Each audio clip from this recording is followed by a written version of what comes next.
After this chapter, I think we all can agree the most necessary matchup in all of Fourknights of the Apocalypse is Big Boy Ballin versus Lancelot. What's up, guys? That guy with a pencil here. Fun fact, I do to have it on me and keep it on me at all times. And another fun fact, I have recorded a 30-minute, and I'm shocked it was 30 minutes, a 30-minute live reaction to this chapter, which you check it over on Patreon for those $1 a month. You can remember for those $3 a month. But the other thing I want to talk about is this matchup in particular, and why did I say these? This matchup in particular, and generally how the community has been reacting to it, I'd say. Essentially, a lot of this tournament has sort of already been written. In a way. But the big, beefy, ballin' unknown is none other than Big Ballin' himself. A lot of people are on the side of Gawain clutching this matchup. Even after this chapter, I went back in between the live reaction and now when I'm recording the review to see what the general community consensus is, and it seems like Big Ballin' is favored to be the loser, and Gawain is still going to somehow clutch this up.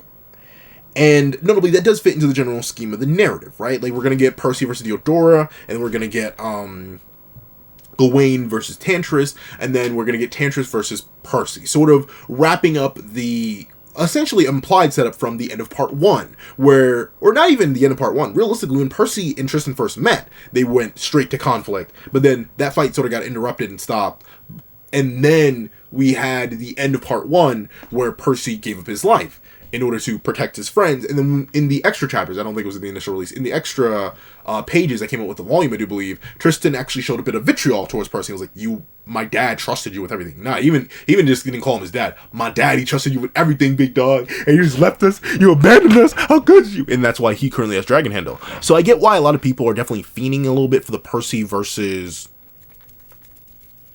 Tristan matchup. It does definitely seem like one that's natural, especially with a hypothetical Percy. Why do you do this? Especially with the hypothetical Percy against a reawakened Tristan. Presumably everyone and their mama, myself included, thinks that Isolde is going to be the trigger for Tantris to turn back to Tristan, and we're going to have the whole fake Isolde plot revealed, possibly get that woman's real name. And especially with how this chapter builds upon the whole idea of Beltreep feeling things, and the chaos, at least according to Gother, we'll get into that, already being at its limit, restraining his core memories of his old kingdom in Escanor because of Gawain's magic. Obviously, I can definitely see a restored Tristan versus Percy being a really interesting and really diabolical matchup. However, I'm not gonna put no shmoney down, because I ain't got no shmoney to put down, but I ain't gonna put no shmoney down, but I do think Ballin's gonna win. And I need y'all to hear me out. And I don't just think Ballin's gonna beat Gawain. I think Ballin's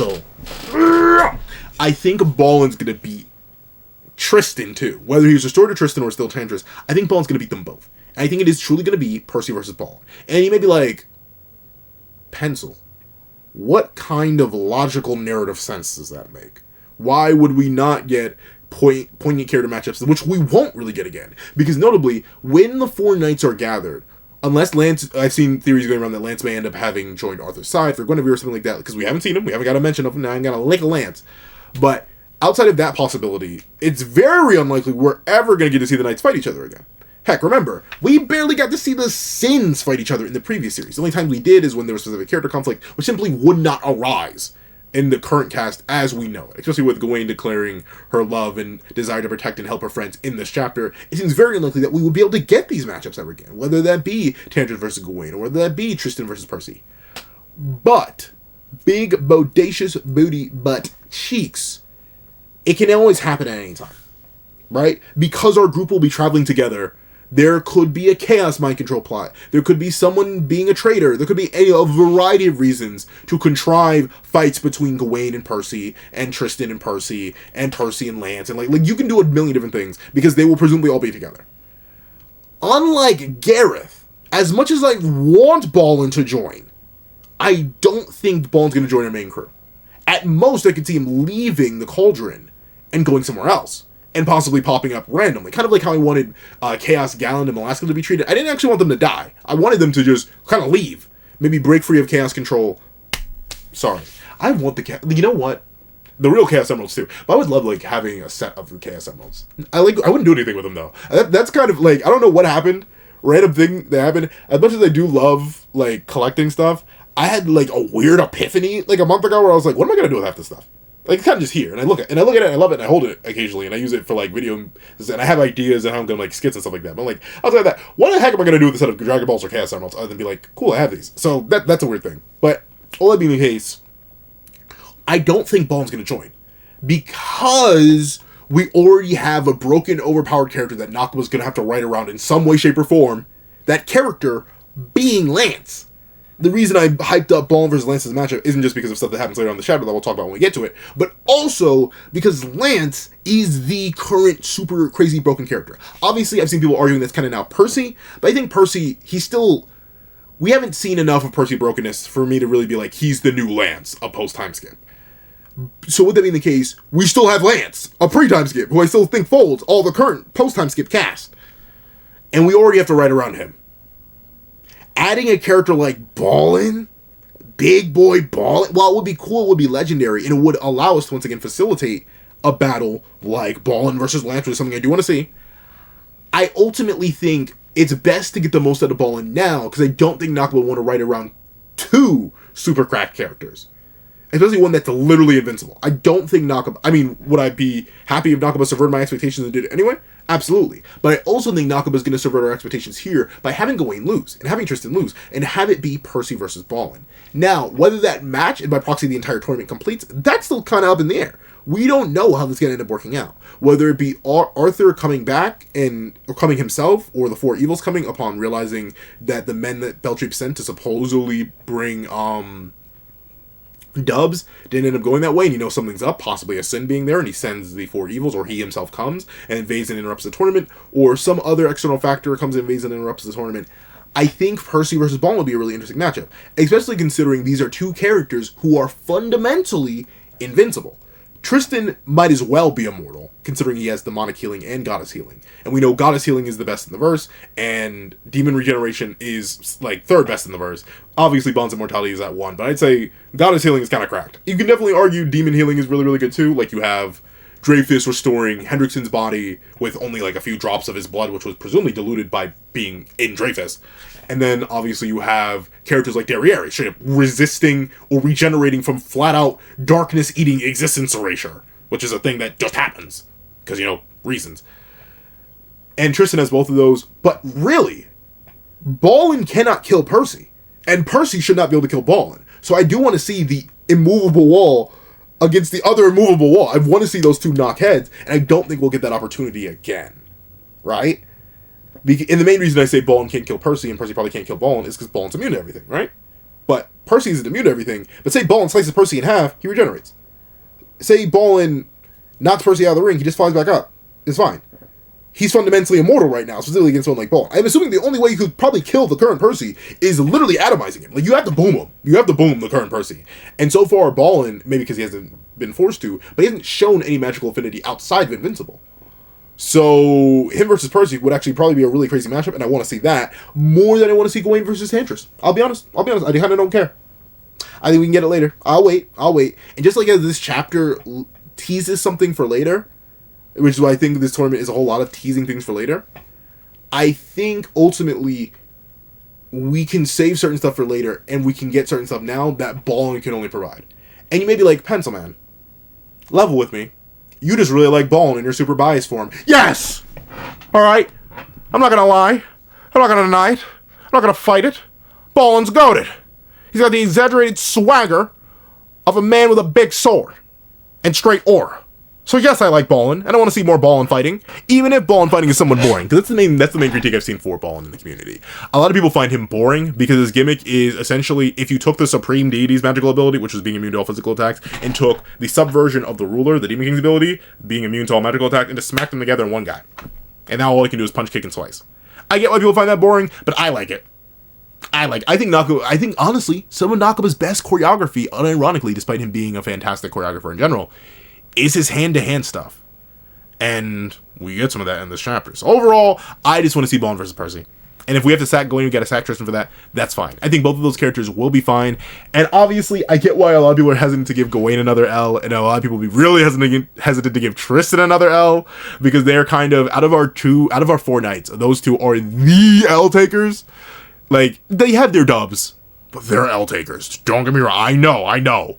But sacrifices are sacrifices, gang. Let the character development happen before our very eyes. And sometimes you gotta take L's for character development. But all that being the case, I've been spending 10 minutes just straight up here yapping on the first page. Let's not waste more time. Let's hop right in chapter 190, Head on Clash. One thing I do want to know about this cover page, though. Sorry, I promise you, we'll get to the chapter in a second.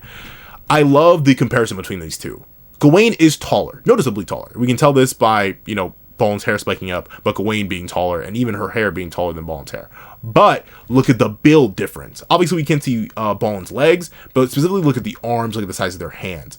While Baln is shorter, he's wider. He has much more mass to him. It's kind of like the comparison.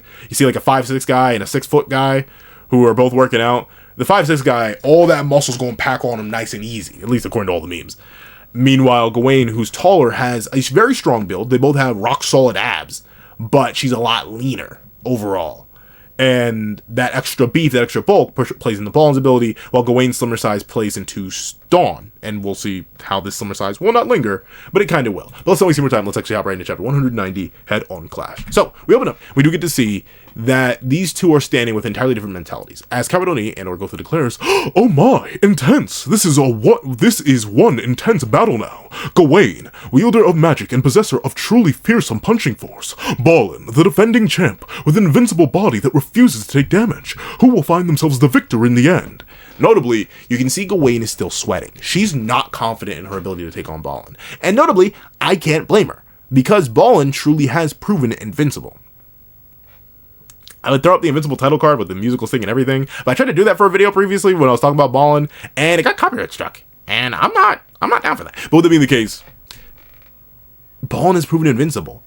And thusly, he doesn't seem to be worried at all, not a single sweat drop. In fact, he's kind of scowling here. Meanwhile, Gawain has not even I wouldn't even call it a nervous smile, just a nervous look. She's unsure on how she's going to deal with this. And I do like it. I do actually like seeing Gawain be so unsure and unconfident. She's a character so far who's been very, very sure of herself, even in moments where she probably really shouldn't be. So seeing her actually struggle here and be non-confident is good. And I'll admit, I think she kind of makes a misplay, but we'll talk about that misplay as soon as the opportunity for it passes away, or at least temporarily, in this very chapter. But with it being the case, Capadoni is hyping up everything. We know this is Gotha hyping up everything, but in the midst of all the hype, as Capadoni is broadcasting, we see our main man, Beltrip, and/or Damon, say, "What is happening to me? This old scar is aching." The broken arm from all those years ago is acting up again. Now, I mentioned last review, and I'll bring it up again, this didn't happen when Gawain initially transcended in the fight against Tyrant. It didn't pop up. But now Beltrip is feeling this pain, and I'll give the theory on it, as Gotha gives the theory on it, because we see Capadoni, aka Gotha, look on Beltrip, tweaking and freaking over the feeling of this magic. And we see Gotha in Beltrip's head, watch as the chaos, let's just say, it pulses and throbs deep inside of Beltrip, evolving and branching out and even mutating further inside of him. And we see Beltrip is actively having a memory suppressed, a very specific memory, not this time of his daughter, but of his brother. Escanor, I will never, Big Bro, forgive you. Now, I'm not sure if I should have voiced that in older Beltrip voice, but I think this is still younger Beltrip. This is the memory being overridden. But we see that Gotha admits, Beltrip's sealed memory must be getting poked at. The chaos is restraining them at full force. Full force now. Is it reacting to Gawain's weapon, or is it a response to Gawain's latent abilities? So, Gotha can't tell what triggered it either. Notably, I'm assuming the main reason Gawain triggering her transformation against Tyrant didn't cause anything is because of the nature of Gawain's magic. Now, do I go into it now, or do I wait a second? I'll cover it loosely now, and then I'll go more in depth once we get to the page that explains Dawn a little bit more. But, essentially, I think, once again, Gawain isn't real. At least, she's real in universe, as in, she's a living, breathing character who needs to eat, sleep, and do all that. But I think she really is a creation of Merlin, based on a hypothetical child her and Escanor would have had. And the reason I say that is because of the delayed reaction of Beltrip here. He didn't notice this before because Dawn is just a copy or a facsimile, or possibly based on a piece of sunshine or sun, the original grace that may still be floating in the ether with the death of Escanor. And the reason I say that is because of how fundamentally different it works, and also Beltreep's lack of reaction. And that means that it likely, the reason this memory is cropping up now is because Beltreep is sensing the lingering sunshine stored in Rita.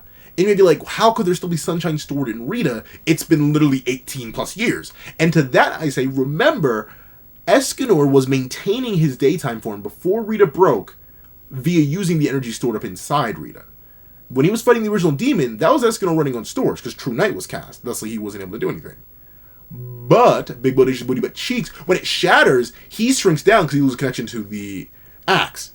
But that doesn't mean the axe is out of energy. We know this Rita she uses is a broken piece of the tip of the axe of Rita. It's not actually meant to be a short sword, it's meant to be the front of the axe, or at least the tip of the axe.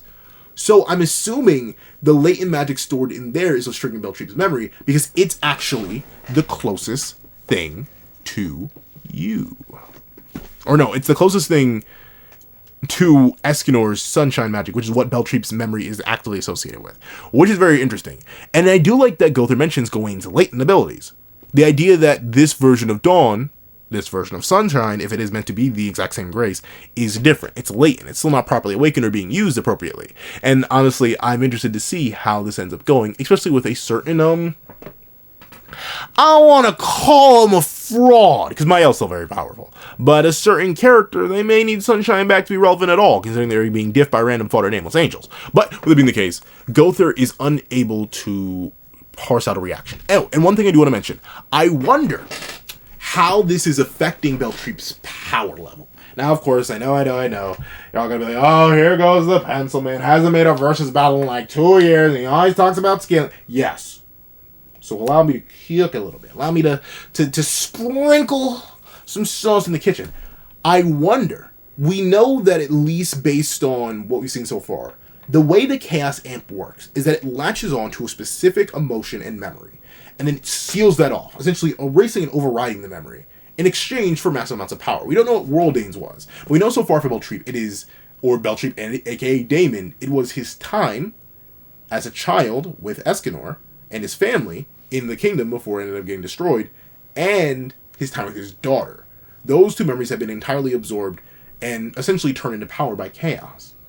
Same thing for Pelgard and Fiona and Richard, and also Ironside and Deodora. So, with that being the case, I wonder, with the chaos having to work overtime to suppress this memory to make sure that Beltreep doesn't break out, I wonder if the expanding chaos inside him gives him any sort of buffs. And like hypothetically, this would actually be a boon for Beltreep, because the more and more negativity he feels, the more and more powerful and intense emotion that's being fed directly into the chaos, really, monster inside of him. I genuinely wonder if he gets more strength from that. Or if this actually has an inverse effect, where due to the mental instability caused by the rage, it'll actually lower his magical potency. Once again, I don't know. And it really is a question of what Beltreep does.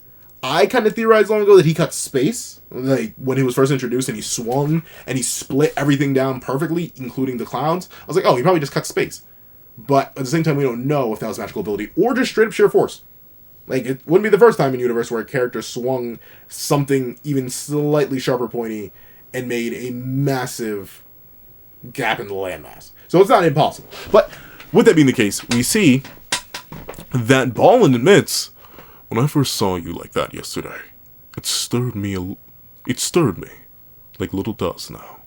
Is this your magic force, little lady? And once again, I do like how Ballin still calls her little lady, right? Because ultimately, in spite of the fact that Gawain got good gains, she's still just a play thing, like tiny, small, insignificant. He sees the power and he's like, oh, okay, I feel a little something. My toes, they're almost wiggling, they're almost crossed, but like, it's alright. He stirs me a little. But with that being the case, it is interesting. Ballin hasn't been stirred by anything in a long, long time. He's essentially just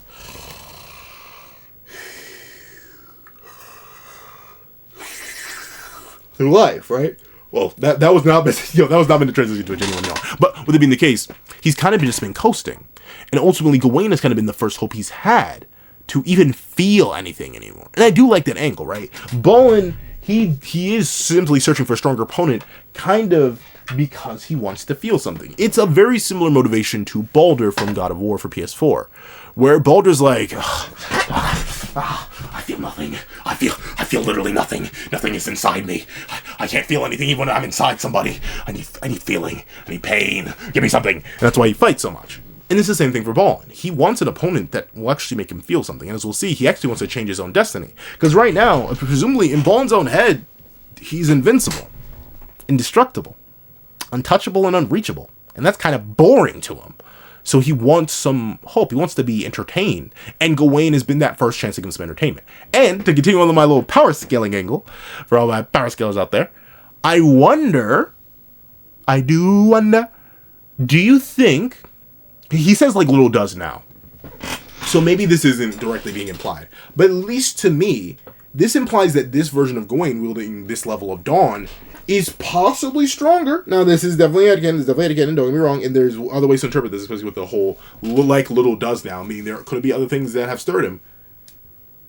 I wonder, hypothetically speaking, if Gawain is meant to be, this is meant to imply Gawain as the strongest character we've seen so far, which would have huge implications, because that would put her above Demon Tantris, which is just post-time skip Demon Tristan.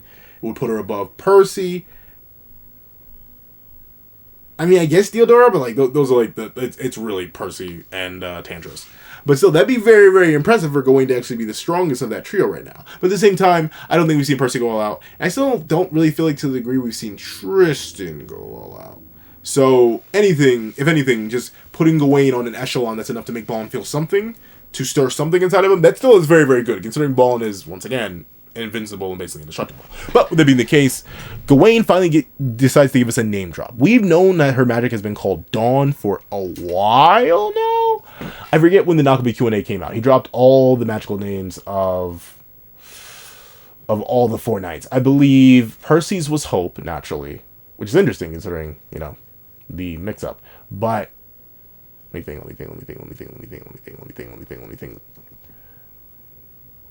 What was I talking about? This is what happens when I record EP. No! Come back. I convert heat and energy into the sun. No, I had a thought. I was going somewhere. No. Thought, come back. You can blame it all on me. Oh, no. I was going over the magic names. I'm sorry. This is what happens when I record. I gotta just... I'm gonna see if I can just wake up and record before I go to work. I need to have constant energy. Because I lose so many points whenever I record while EP. But with that being the case, we got the names for all four of the Knights of Magic earlier on. Percy was the Hope, obviously. Gawain is Dawn. Percy is Nova. Percy is Hope. Tristan is Nova, interestingly enough. And Lancelot is Hazy Moon. Now, there's obviously been hot debate about Dawn itself. And notably, Gawain decides to give us an explanation to confirm some theories. I think, I won't say I pioneered, but I heard and also repeated. And deconfirm, or really raise more questions about other theories about what Gawain truly is and what her magic truly is. As she explains, Dawn, I can build up the massive heat of the sun and convert it into my own power. Too shocked to react? So let me get out the whiteboard. By the whiteboard, I mean a sketchbook. Actually, no. This isn't that complicated. I can just explain it with hands. Essentially, this is the most different variation that we've seen of Sun. The original Grace, born of the Supreme Deity. Because, if you'll remember, this is not how Sun and or Sunshine worked. The build-up and storing of heat energy from the stars, or from the sun, is not how that worked at all. Both Sun and Sunshine work specifically by Escanor and Mael being positioned in specific locations on a planet relative to a star it was orbiting around. That was kind of the basis for the lore meta before NAKABA decided to give us, like whole star systems inside of Chaos. Or inside of Chaos Camelot. So, with that being the case, Gawain having to store the energy and use it is a fundamental difference from Sunshine to the point of nigh on absurdity.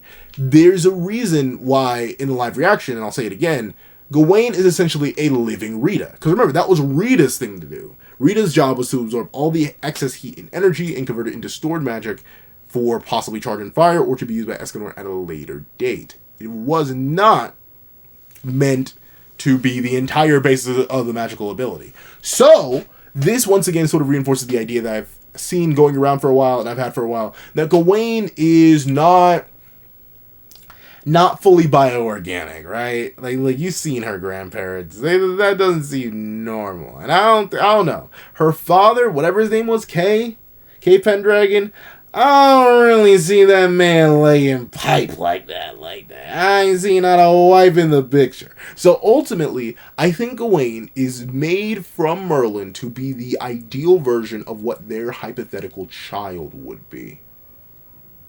Right? From the magical finesse to the ability to wield a variation of sunshine, both at lower levels. Both her parents, quote unquote, were able to wield both of these abilities at much higher levels. Obviously, Escanor had many more years of experience with Sun, and also he had training directly from Meliodas, but still, he was very skilled, even from the start of the series when we were first introduced to him. Obviously, he did have his flashback where he wasn't good at it, but still, that is a thing. And same thing for... for Merlin, where Gawain has access to this wide variety of spells, but unlike Merlin, she still needs to do these full, long, complex chants. She can't just pop things out. She can't just teleport with a snap of her fingers or without any motion at all. Like, there's so many things that Gawain still needs to develop on because she still is their kid and has the combination of both of their potentials. So that is interesting. I think what happened was Merlin got her hands on the Sun Grace, but wasn't able to keep it to herself. It wandered off on its own. So I should have. Well, yeah, I think it wandered off on its own.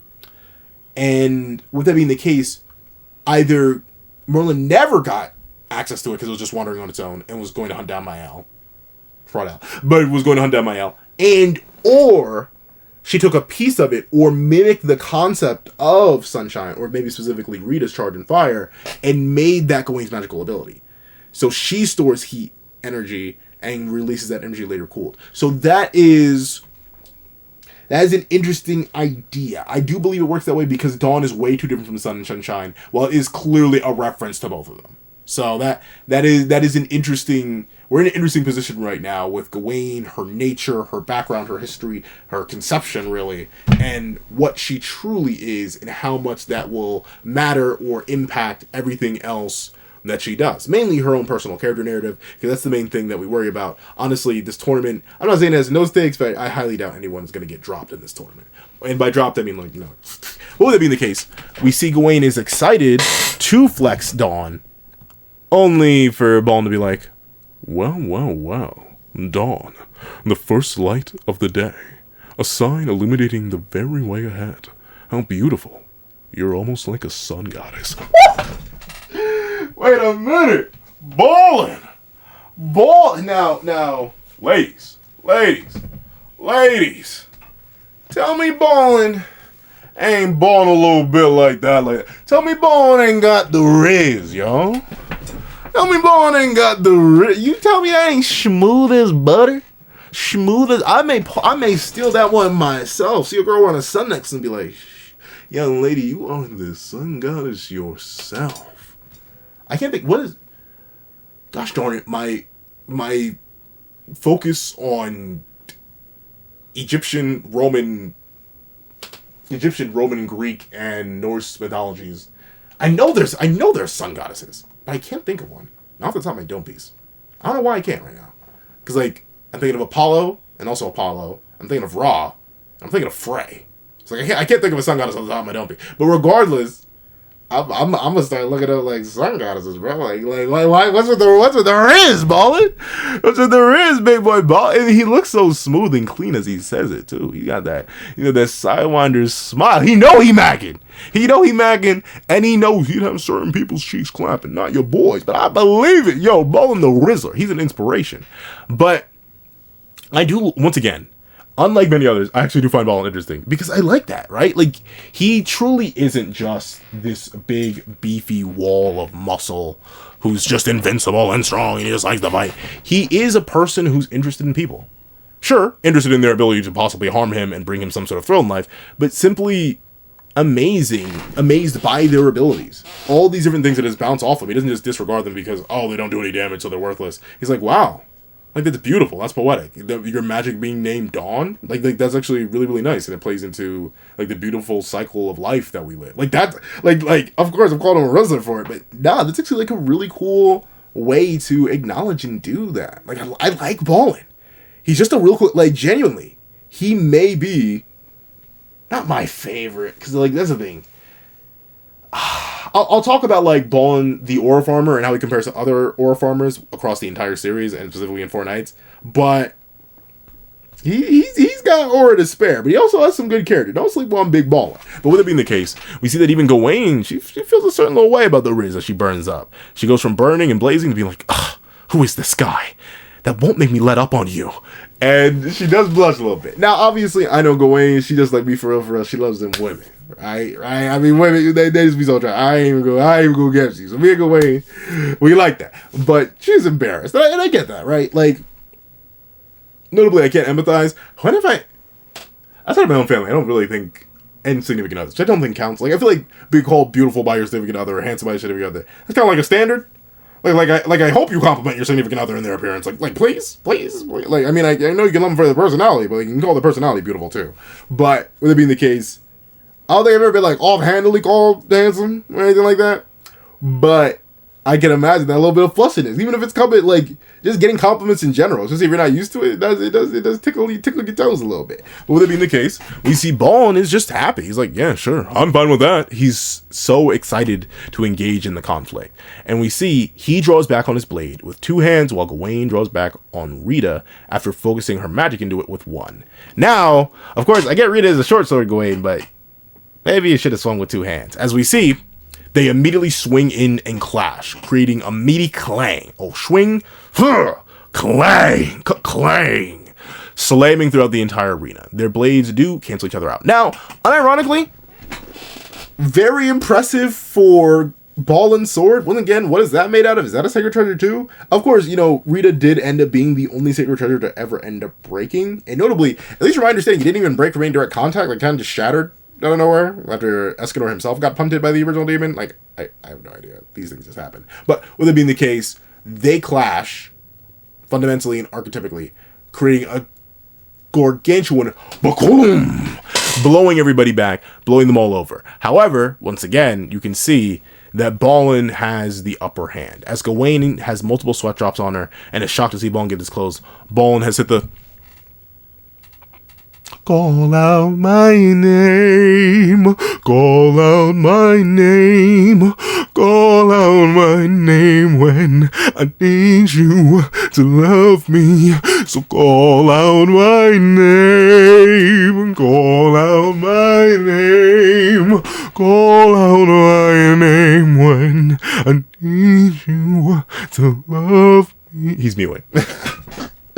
He's doing mad R right there. And we see it's for good reason, as Gawain goes to complete her downswing with her one hand, while Ballin completes his upswing with two, clashing and hitting it as the metal clashes off each other. But unfortunately for Gawain, she wasn't quick enough, or didn't swing hard enough, or didn't have a firm enough grip, as Rita is knocked out of her hand. Now, I'll admit, in the live reaction, I kind of just thought like this was a result of the upswing. It may still be, but it's weird. It almost looks like Ballin did an upswing, didn't move, because we see he has an out of the upswing position here, but this looks like unless you are meant to read this as a delayed reaction, because she goes all the way down, but then maybe the recoil only hits a second later, and then she knocks her arm and then throws Rita, but Rita essentially gets knocked out of her hand and thrown into the abyss. Now, I will readily say it, Gawain probably still picked the worst way to fight this guy. I still kept trying hacks. Mainly one specific hack. We've seen Gawain run into characters who are just too durable for her. In fact, it was one of her first major actual battles where she won. Admittedly with some help from Percy, but still she would have won regardless, presumably. But the blade teleport into the gut into slice open strat. She didn't try that here. Now, is it impossible for her to not do it again? No. She could very easily resummon Rita and then attempt to teleport directly into Ballin's belly. But she probably should have opened with that, as the blade does get knocked away. However, big credit to Gawain, and why I'm still kind of confused on how this works. I'm assuming he just knocked it out of her, or knocked the sword out of her hand, because Gawain immediately kicks the blade out of Ballin's hand, showing that Ballin's grip isn't perfect, and then hard kicks the blade down into the ground, removing both of their weapons, even shocking Ballin. And we see that Capital Needy, or Gother, declares, "Both weapons are now gone, but now what will unfold?" Everyone's getting hyped, everyone's getting excited, as Gawain goes in for a kick. And notably, she does land the kick. It's a nice, meaty, solid punch. It even sends Ballin's head, ugh, makes that neck stretch out a little bit, gets the crick out his neck. But unfortunately for Gawain, she shouldn't try to fight a wall with her foot, as she does knock his head. But Ballin, showing that he isn't just physically powerful or basically indestructible off his magic, but also because of his sheer stats, takes no damage and then proceeds to side punch Gawain, kidney shot her hard enough to send her rolling with pretty much no effort. And the reason I find this so impressive is because Invincible, at least seemingly by its descriptor, at least unless Ballin is hiding something from us, which is entirely possible. We don't know Ballin that well. All Invincible does is make him immune to taking damage. It doesn't make him any more effective at dealing damage. You would think invincibility would be something like Wonder Guard, where there's like, or maybe like Terra Electric Wonder Guard Ninja, where there's one weakness and only had to get banned. You could maybe think of it something like that. But at the same time, Ballin has the freedom and flexibility to kind of do whatever because his overall stats are so high. It's not just that his defense stat is perfect. It's the fact that his offenses are perfect too. The fact that he's able to harm this Gawain and send her flying with punches while taking no damage, that's not just durability, that's just a flat out AP feat, which is very, very impressive for Ballin, because this Gawain is not nothing to sleep on. She was very critical 2 years ago when she was weaker to battling the Testament Beast, which was pretty powerful. Very, very powerful, if anything, considering how even just one member of the Testament Beast did seem to scale above Goddess Tristan. And while we make jokes about Goddess Tristan all the time being absolute fodder, he's not actually absolute fodder. He was viciously different Chaos Commandments. So, like, that is actually very, very impressive for Ballin's sheer AP. And we see Gawain coughs up a bit of blood as Ballin simply hits the come on, little lady. Is that all you got? Is that all you got for me? I know you better than this. And we see Kylan's like, I am sure she's not better than this. I'm sure defeat's just a matter of time. They're too far apart in force. And we see Anne declare, hey, is that how you address a friend in trouble? And, you know, they do get on Kylan's case here. Donnie particularly brings up a moment from chapter 84. I should have written down the reference. But Donnie says, you know, not to be that guy, but is he still mad about getting his hair burned 2 years ago? From him, I can believe it. So if you don't remember, Gawain did actually light his hair on fire after the invasion of Leonis arc, mainly because he did something to annoy her. But she wasn't at like full flame, so he just lit a single strand on fire, lit a little part of the hair on fire, and that, you know, gave kind of a bald spot in the back. But with it being the case, we see that Ballin is still taking his time with Gawain. He literally asks, are you alright, my lady? As if he wasn't the one who buried his fist right into her ribs. But we see that Gawain admits, I had my hair set just right, and now you've ruined it.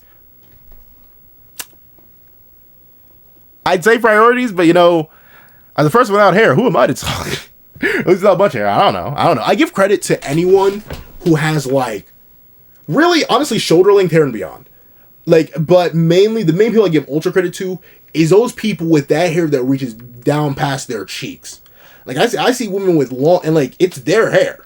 Like, even if it is like a weave or a wig or a sew-in, the fact that you have that much stuff to take care of is absurd to me. It's absurd. Like, I just be shampooing and conditioning it, and that's it. It takes me like 5 minutes. I cannot imagine washing and caring for that much hair. That is insane. Even Gawain's amount of hair, that'd be a little bit too much for you, boy. I cannot imagine doing all that. So I do get her genuine anger. Especially considering, I'm not sure what them Camelot hairdressers are like. They're presumably like her robot grandparents do it. But with it being the case, we see that Gawain admits, I kept this in my pocket for the final when I'll beat Percival to a pulp. So she does believe that she would just straight up override Tantris or Tristan, or believe that he'd come back, because she doesn't even mention him here. She mentions the final and Percy, which presumably would be the same thing. But in this case, she realizes that she cannot dare risk holding back, or else she may never even make it to the final. And she says, but I'll let you see it. And Percy, of all people, is the first to be like, wait a minute, Gawain, Gaines, please stop, Gawain. But we see she begins to, now,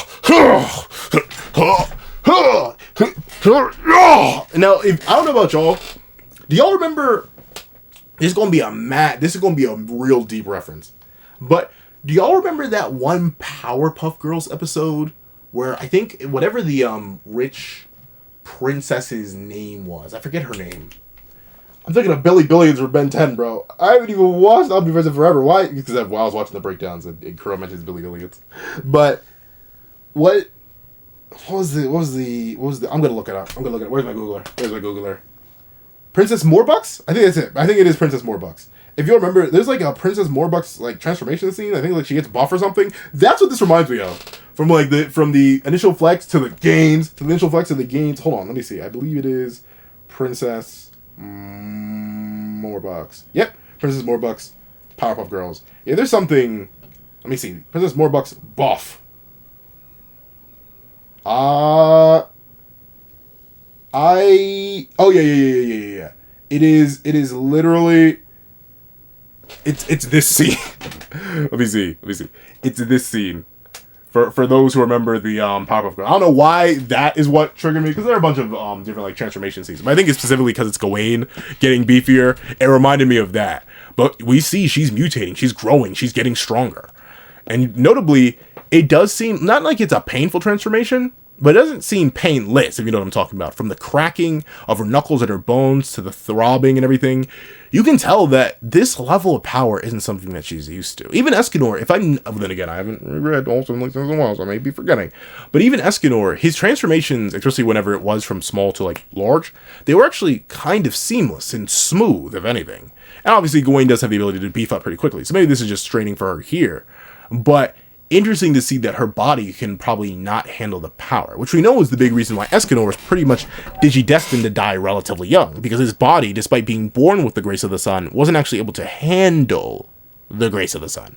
That was the issue. So I'm very interested to see how Gawain ends up playing with that, considering I once again don't think she's entirely organic, or at least not like organic as in fully human, if you know what I'm well, yeah, I'd say she could be fully human though, but I think she's a science experiment, essentially. I think she's like a homunculus from Full Metal Alchemist.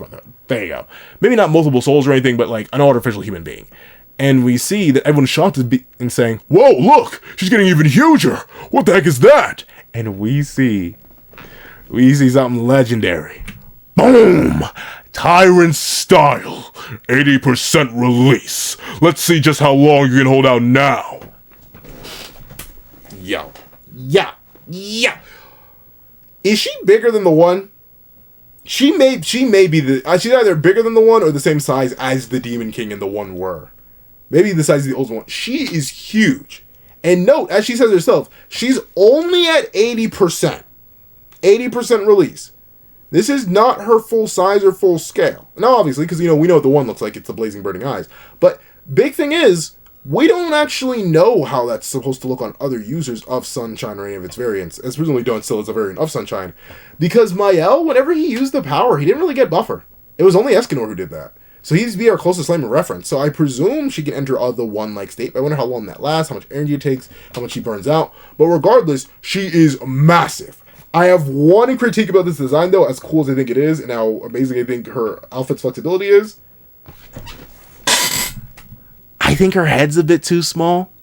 Like her head, you could fit like 4 of her head in her bicep and tricep, and like 5 of her head in her forearm. That's a little bit much. I get it's probably meant to look a little bit goofy, but like NAKABA's been really good with scaling the head up, even when she gets buffer, even though like her facial structure stays the same. But like relatively speaking, this head does fit this body. But like, at least in this image, Tyrant style 80% release Gawain, her head looks way too small. It actually is kind of goofy looking. Like, this would be epitome of an apex of aura, but like, it's not because the head is so tiny. It's kind of goofy looking. But of course, now that she's basically 3 ballins big, even big boy Ballin the Rizzler is like, wait a minute, maybe I'm not into pain. And she reels back with the left and swings on a shocked Ballin, crunching him with a hum, and bounces him off the ground. We see everyone from Edlin to Pelio being like, huh? As anyone else would be, considering she is going absolutely buku bonkers. Crazy that she was saving this for Percy. But I guess it makes sense. She probably needs all the power she can get against Percy, considering we saw in their little battle, she was able to burn him, but it didn't really do too much, even when she got big and buff. But with it being the case, she bounces Ballin off the ground. Bounces Big Boy Ballin. Once again, showing that you can move Ballin. The main issue is that you just won't be able to damage him. As she bounces him off the ground with the left, kicks him up with the meanest right foot of doom, despair, and desperation. Straight up. And it looks like she kicks him straight in the meat, too. This is his skirt going up, not even his abdomen. And she immediately thwacks him back down. She thadooms him in. Hold on, let me hit all the sound effects. Crunch, thadoom, thwack.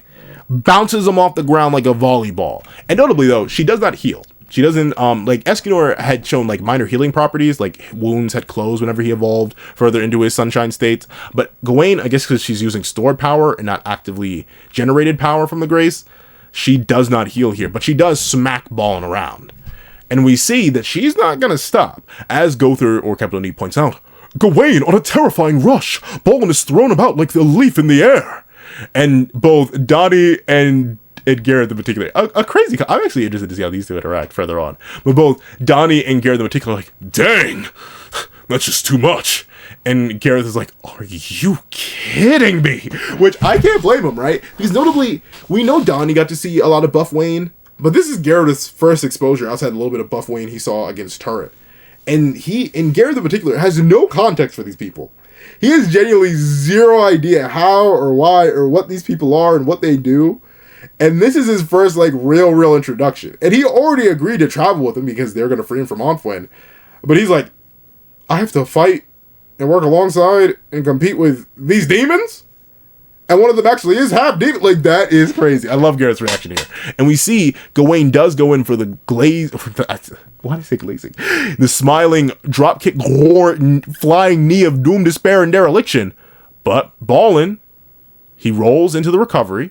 He gets up, flips, and notably, I love that. He doesn't just get up and then rush forward.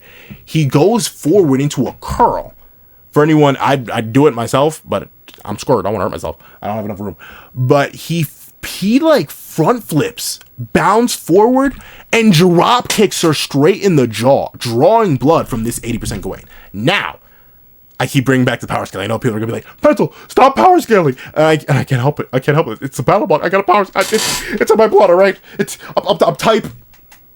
I'm type V versus battle, but him being able to tank hits from and damage this Gawain is actually cracked. Because if you'll remember, Gawain was semi-relevant against Melagallon, who had a way lower percent in power and stored output increase.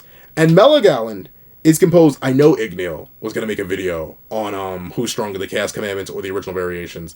But once again, I may make my own videos talking about that. I may do a reaction. There are a lot. I want to react to a couple of Igneo's videos. I do want to go and do that. But I'm not sure if he actually even made that video just yet. But essentially, Igneo was making that debate. But in the manga, we'll go with Gallon's statement just to be generous. Or the lowest you can say they're equal. The highest you can say they are genuinely stronger. So remember, Gawain was already capable of boxing with Melagallon, a fusion of two Chaos Commandments. To some degree, she was able to do that at a much lower output. Then she was also able to combat and do damage to the Testament Beast, which is a fusion of multiple either Commandment tier or near Commandment tier fighters, making them relatively high Commandment tier. And she was able to damage and box them out, once again, at a much lower state. But we have Ballin here, taking hits from her and no-selling them, no-selling a whole three-piece combo, no doubt, no less. And on top of that, to smack some extra meat on the table, not only does she do no damage to him, but she then instantly bleeds from a one-hit. Now, of course, it's hard to tell how much this scales back to the original series, but still, it scales pretty well to the original series, because that means Ballin is able to output high commandment levels of force. Possibly, like, mid to high tier Archangel levels of force as well.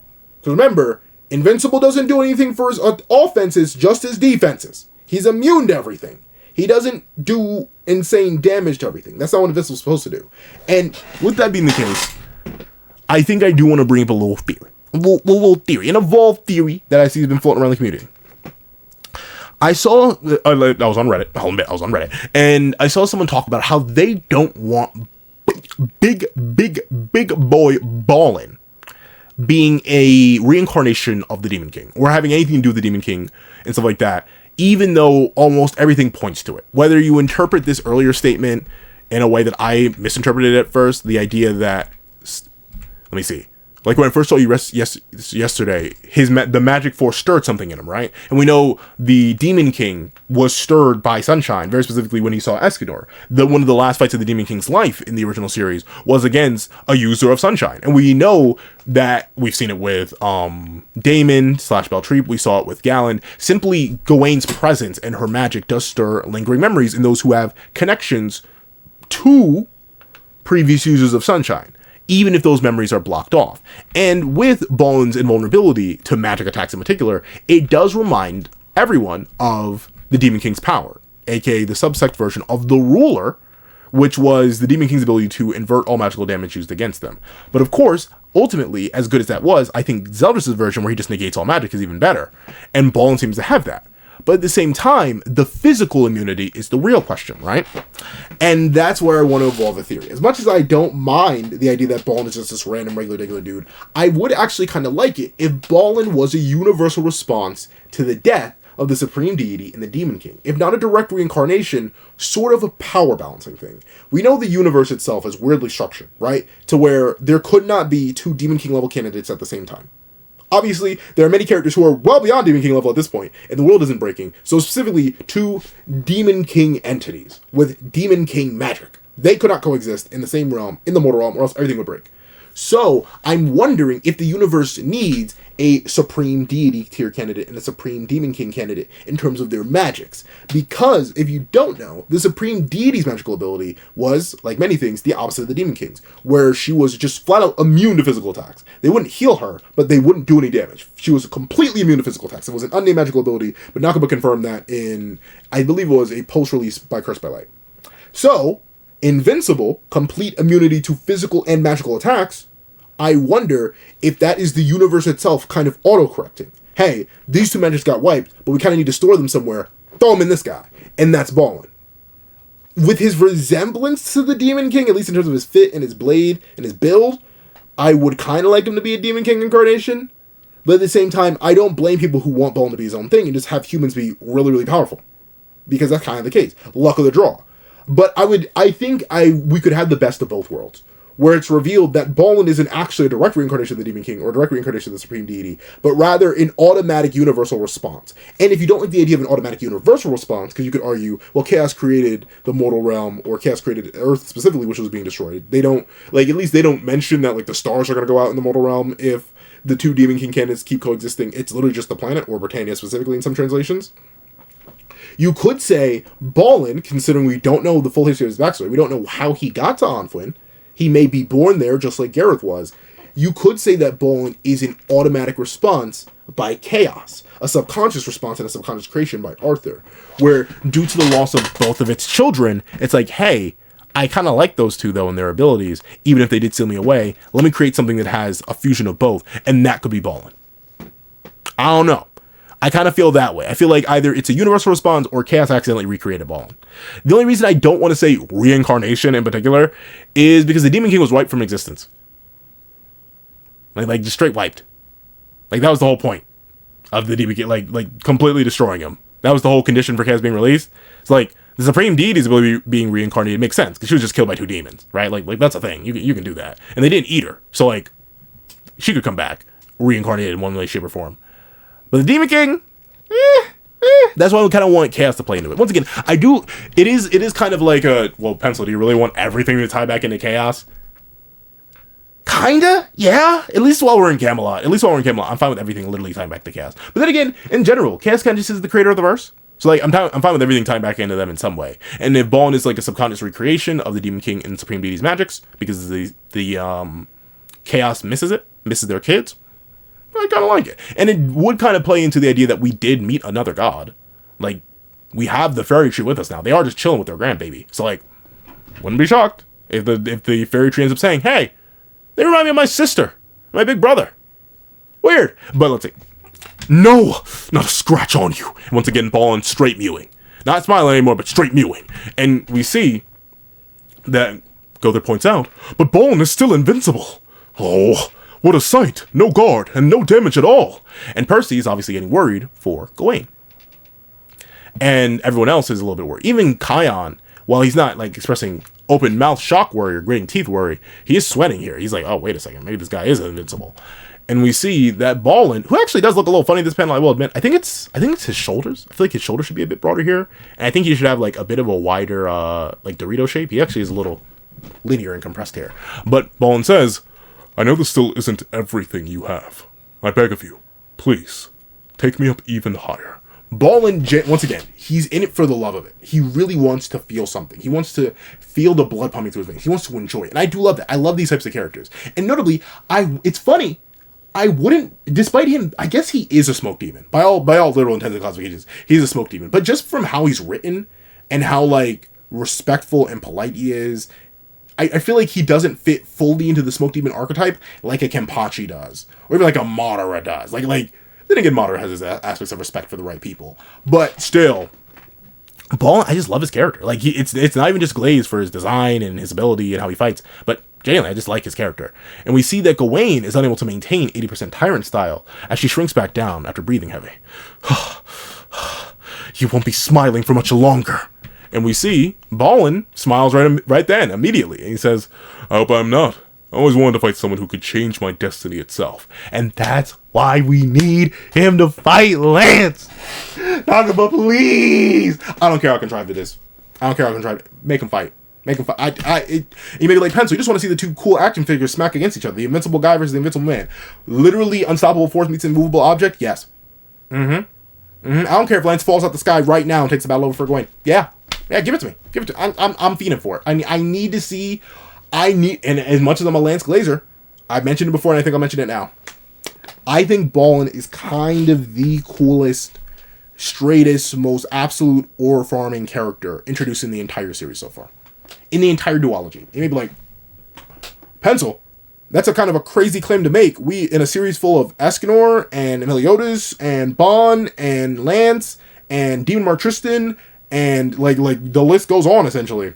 But the reason I say pure, endless ore farming and straight peak of the line epic, he hasn't had like an anti-moment. He hasn't shown a moment of weakness yet. Obviously, he may fall beneath others once he shows a moment of weakness, which I presume he will eventually. But the thing about Mel is he has his fumbles. Mel's taking L's, he's taking damage, he's falling. Same thing with Bon. Bon was in a pretty rough spot for a majority of the original series.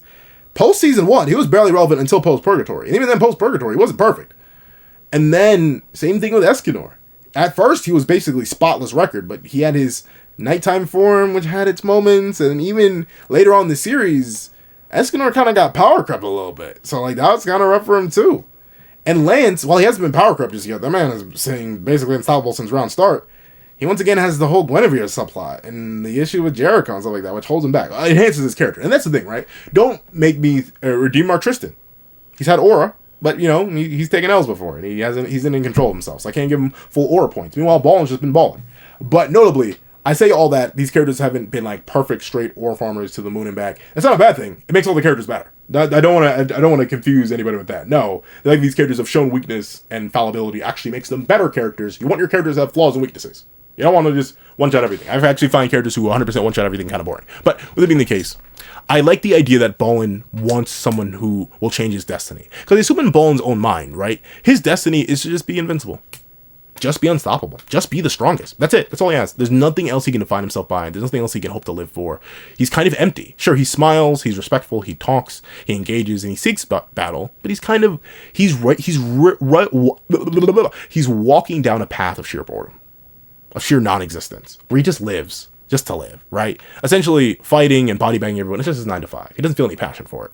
And he wants someone to make him feel that passion. And he hopes that someone can. Do I think it'll be Gawain? No. But we see Gawain in her head is like, all strikes and magic are cancelled out. A true monster. If 80% force can't hurt him, 100% likely won't work either. Which is why I don't think we're going to see the one, or Gawain's equivalent to the one, anytime soon. Once again, I'm happy to get the Tyrant-style tease. But we see that she says, I need to take a deep breath and think. The first thing is to not waste any more energy. Which is true. I do like Gawain's mentality here. I hope she tries to teleport a blade into his guts. Or tries to be a form. I generally want to see her use, like, utility magic, considering we've seen Balin can be moved. What happens if you teleport him to the sun? Or teleport him to one of the 3 moons that they have here floating around? Or just teleport him out of the ring? Like, there are many different ways that Gawain could interact, or teleport a sword into his guts. I want to see how it works. But we see that Balin, once again, genuinely impressed by Gawain and willing to engage, asks a question he didn't even bother to ask Hauser. Let me ask you, my lady. Once again, very respectful. What is it that you're fighting for? And Gawain cracks a wry grin and says, what do you think? For the ones near and dear to me. And that is sweet. That is adorable.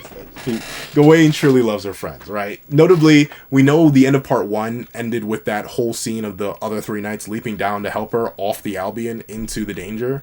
Because they care for Gawain. Gawain is a friend to them. And now that Gawain knows that, she cares for them too. She's fighting for them. They are her motivation. That's beautiful. W chapter. I still don't want her to win, though. I want Balin to win so I can get Percy versus Balin. Sorry, Gawain. I hope the power of friendship doesn't get you through this one. But with that being the case, clearly, if you couldn't tell by how long I was yapping, the many different theories that went into the discussions, the power scaling, a wonderful chapter. A 10 out of 10 chapter, at least for me. Is it one of my favorites? No, I have a lot of 10 out of 10 Seven Deadly Sins zoology chapters, but still a really, really good chapter all around for both characters, for power scaling, for all that good stuff. I love it. But if you made it all the way to the end of this video, please do me a favor and leave Style of Kings in the comment section down below. I do thank you so much for watching. Remember to leave a like, share, comment, and subscribe. Make sure that all the notifications bells so you don't miss out on any music on the channel. Also, you're going to have a page down below where you can support me for as low as $1 a month. Things like exclusive videos, early content, and more. Also, you can become a member of the channel for as low as $3 a month to get the same perks and more. Some of those perks will include the 30-minute live reaction to this very chapter, ad-free variations of all my videos, and if you become a $12 patron or a $12 member, you can order whatever video you want. Now, I'd like to thank you so much for watching once again, and I hope you guys have a wonderful day. This is That Guy with a Pencil, writing off.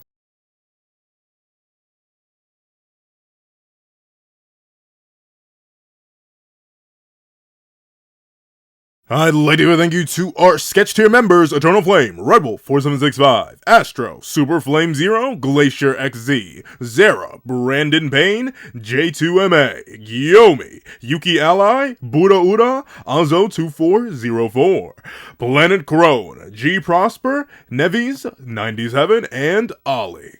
I'd like to give a big old thank you to our Reinhardt tier patrons: Sean, Nirvana Igneal, Midnight Lord 21, Kevin Encarnacion, and A+A. And I'd like to give a big old thank you to our Inc. tier members: Fine, Austin Wimberly, Euchia, Carlo Alaimo, and Grim. And then I'd like to give a big old hefty thank you to our digital art tier members: J Warrior and AZ Void. And then I'd like to give a big old thank you to our colored art tier patrons: Waki Munoz and Waki Munoz. And then I'd finally like to give a giga super duper kidney sacrificing thank you to our ultimate, that guy with a high Calvin Elder.